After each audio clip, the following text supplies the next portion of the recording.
Hello students, let us understand कि अगर मैंने एक बकेट में पानी लिया और उसको वर्टिकल सर्कल में व्रिल किया तो पानी उसमें से बाहर क्यों नहीं निकलता है।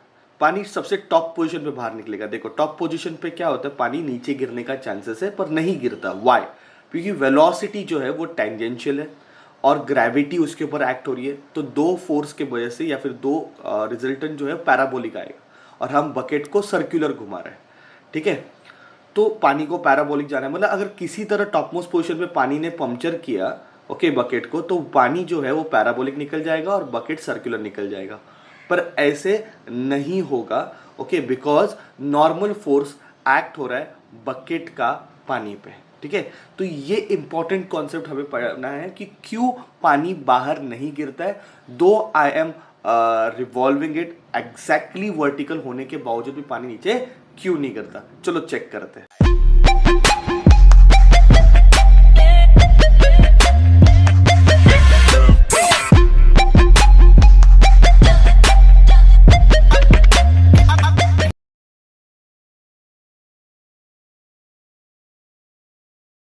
Hey students, welcome back.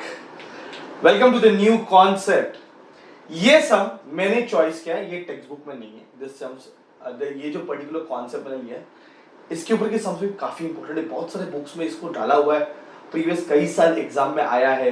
Okay, सो बहुत इंपॉर्टेंट कॉन्सेप्ट है कि what happen, you can see it is written what happen when a bucket is whirled in a vertical circle. मतलब एक वर्टिकल सर्कल में एक बकेट को जब हम घुमाते तो क्या होता है। ओके, तो बहुत बहुत सिंपल कॉन्सेप्ट है, बहुत सिंपल सम है। बच्चे तो इसको मतलब फॉर्मूला वही रहता है तो उसी सम से सॉल्व कर लेते हैं, बट कॉन्सेप्ट समझना ज्यादा इंपॉर्टेंट है।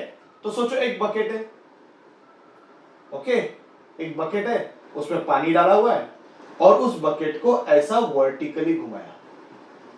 ओके, इस बकेट को ऐसा बहुत ही गंदा डायग्राम ड्रॉ किया मैंने। तो इस बकेट को मैंने ऐसे सोचो वर्टिकली घुमाया, ऐसे सोच लो। ओके, एक ऐसा वर्टिकल सर्कल में घुमाया, ऐसे रस्सी बांध के ऐसे ऐसे वर्टिकली घुमाया। तो आप चेक कर सकते हो जब वो एकदम टॉप मोस्ट पोजीशन पे होता है बकेट। ओके, जब बकेट ऐसे एकदम टॉप मोस्ट पोजीशन पे होगा, ओके,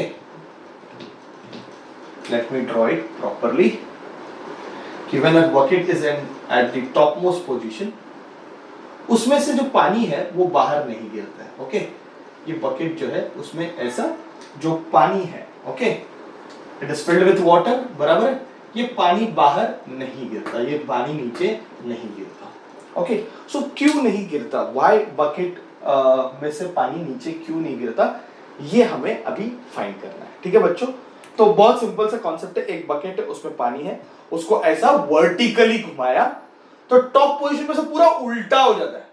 टॉप पोजीशन पे ऐसा पूरा उल्टा हो जाएगा, उल्टा होने के बावजूद उसमें से पानी नीचे नहीं गिरेगा। क्यों ऐसा, क्यों क्यों नहीं नीचे गिर रहा है? तो थोड़ा बहुत सिंपल है ये फंडा। अभी हम एक सिस्टम कंसीडर करेंगे कि पानी है और एक बकेट है। ओके, तो बकेट पानी पे कितने फोर्स लगा रही है वो देखते हैं। ओके, मतलब पानी पे कितना फोर्स लग रहा है।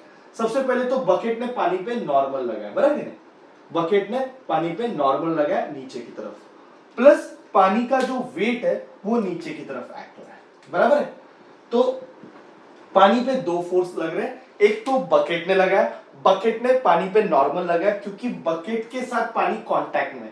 नॉर्मल मतलब क्या है, कांटेक्ट फोर्स है। नॉर्मल मतलब क्या है, कांटेक्ट फोर्स है। तो पानी जो है वो बकेट के साथ कांटेक्ट में, तो बकेट ने पानी पे क्या लगाया, नॉर्मल लगाया। ओके, ये पहला फोर्स। और पानी पे ग्रेविटेशनल पुल भी एक्ट हो रहा है नीचे की तरफ, दोनों का डायरेक्शन नीचे की तरफ है। ओके, नीचे की तरफ मतलब कहां की तरफ, सेंटर की तरफ। तो दोनों क्या प्रोवाइड करेंगे, सेंट्रीपेटल फोर्स। ओके, तो ये एक सिंपल सा कॉन्सेप्ट हम यहां पे लिखा, एक सिंपल सा इक्वेशन यहां पे लिखा कि नॉर्मल और वेट दोनों मिलके क्या प्रोवाइड कर रहे हैं, सेंट्रीपेटल फोर्स। आपको समझ में आ रहा है मैं क्या बोल रहा हूं। तो बकेट जब एकदम टॉप पोजीशन पे था तो बकेट पे कितने फोर्स लग रहे हैं, क्योंकि हमें वही क्वेश्चन पूछा कि जब वो टॉप पोजीशन रहेगा तो पानी नीचे क्यों नहीं गिरता है। ठीक है, तो मैं टॉप पोजीशन की बात कर रहा हूं, तो टॉप पोजीशन पे सरफेस मतलब बकेट ने पानी पे क्या लगाया, नॉर्मल, और वेट भी नीचे की तरफ है, और दोनों क्या प्रोवाइड कर रहे हैं, centripetal force, and plus mg is equal to mv square upon r। तो ये मैंने एक इक्वेशन बना दिया। अभी r जो है वो रेडियस ऑफ द सर्कल है, ओके, ये जो सर्कुलर पाथ है उसका रेडियस जो है वो r ले लेते हैं, ओके, ये सेंटर है। सोचो अगर नॉर्मल लेस देन 0 हो गया, नॉर्मल क्या है, कांटेक्ट फोर्स, बराबर है, नॉर्मल जो है वो कांटेक्ट फोर्स है, और नॉर्मल लेस देन 0 हो गया, मतलब ये है that water will lose contact with bucket, है ना। नॉर्मल अगर लेस देन 0 हो गया तो, इक्वल टू 0 हो गया तो भी ऐसा मैं बोल सकता हूं कि एक कंडीशन डालते हैं, अगर नॉर्मल इक्वल टू 0 हो गया तो भी वो सरफेस के साथ कांटेक्ट क्या करेगा, लॉस करेगा, और अगर नॉर्मल लेस देन 0 रहेगा तो गारंटेडली पानी सरफेस के साथ कांटेक्ट लेस करेगा and with the bucket and it will, water will spill down, okay, वो जो पानी है वो नीचे गिर जाएगा। तो पानी नीचे कब गिरेगा, तो जब ये नॉर्मल जो है, जो बकेट और पानी के बीच में जो कांटेक्ट वाला फोर्स है, बकेट और पानी के बीच में जो कांटेक्ट वाला फोर्स है बच्चों, वो लेस देन 0 हो जाएगा। अच्छा, इक्वल टू 0 होगा तो क्या होगा, तो भी वो कांटेक्ट लॉस करेगा ही, है कि नहीं। नॉर्मल 0 हो गया मतलब बकेट और पानी के बीच का कांटेक्ट क्या हो गया, लॉस हो गया, पर तो वो नीचे नहीं गिरेगा क्योंकि वो ऑलरेडी ऐसे घूम रहा है, तो इसकी वेलोसिटी पानी की इस तरफ है, बराबर कि नहीं, ये ऐसे ऐसे सर्कुलर मोशन कर रहा है, सोचो ऐसे मैं घुमा रहा हूं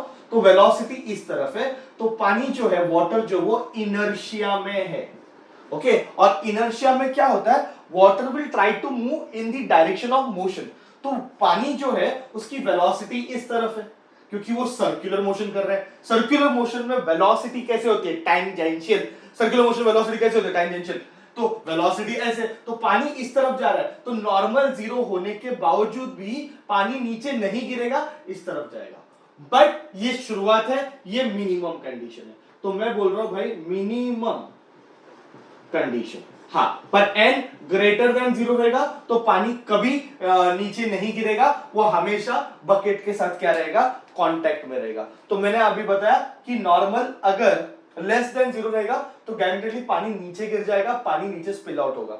नॉर्मल इक्वल टू 0 हो जाएगा मतलब बकेट के साथ उसका कांटेक्ट टूट जाएगा, बट वो नीचे नहीं गिरेगा because it is already in inertia, तो वो अपना मोशन मेंटेन करने के लिए थोड़ा आगे चला जाएगा, तो ऐसे गिरने का चांसेस नहीं होगा।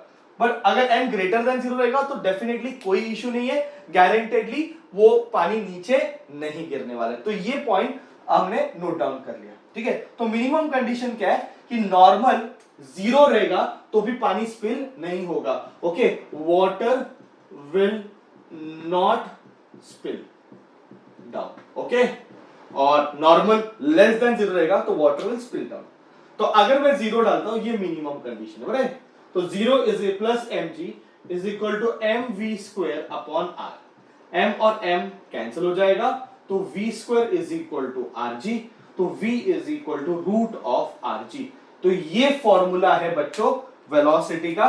इस फॉर्मूला पे अगर मैं घुमाता हूं, this is minimum, okay, minimum लिखता हूं, जो ये मिनिमम वेलोसिटी है, तो इस वेलोसिटी से जब मैं उसको घुमाऊंगा बकेट को, तो पानी नीचे नहीं गिरेगा क्योंकि नॉर्मल तभी 0 है और पानी कंटिन्यू होगा इनर्शिया के डायरेक्शन में।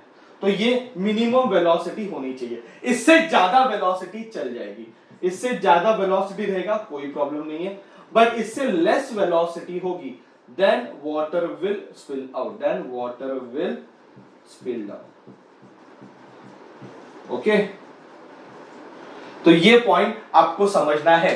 तो इसके ऊपर ही एकदम स्वीट एंड सॉफ्ट क्वेश्चन पूछते, तो इसमें आपको बच्चे ने क्या किया, लर्न करके रखा कि टॉप मोस्ट पे वेलोसिटी कितनी होनी चाहिए, रूट ऑफ आरजी, पर कॉन्सेप्ट देखो, कॉन्सेप्ट थोड़ा अलग है, फॉर्मूला भले ही सेम है पर कॉन्सेप्ट थोड़ा समझना बहुत जरूरी है।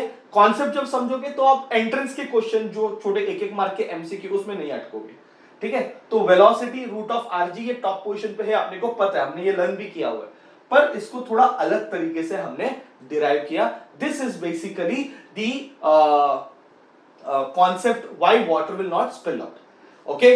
आई होप आपको समझा है, एकदम सिंपल है, ओके, एकदम इजीली आप इसको याद रख सकते हो। टॉप पे वेलोसिटी रूट ऑफ आरजी वैसे भी याद रखा हुआ है अपन ने।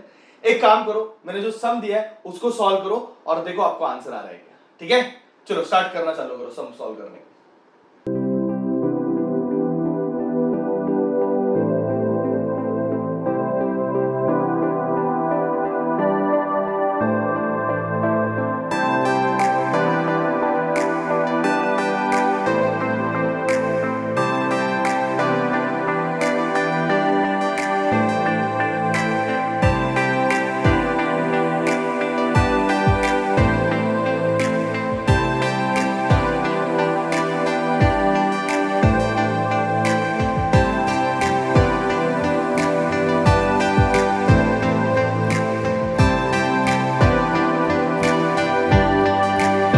Hey, I hope you enjoyed solving, right?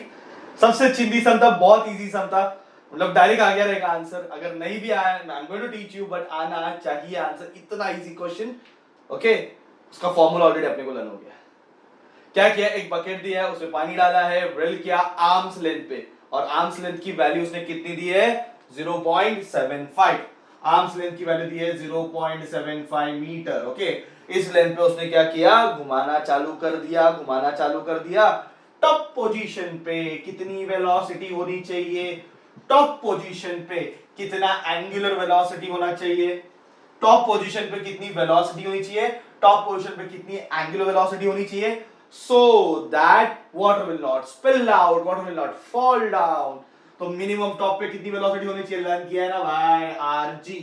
It is root of r की वैल्यू कितनी है 0.75, g की वैल्यू 10, तो आंसर कितना आएगा 7.5, और ये आ जाएगा 2.738 मीटर पर सेकेंड। आई होप अभी लॉग यूज करने को आता है, इसको लॉग से सॉल्व करो, ठीक है। और v is equal to R omega, अपना फेवरेट फॉर्मूला, ओमेगा का वैल्यू v बाय आर।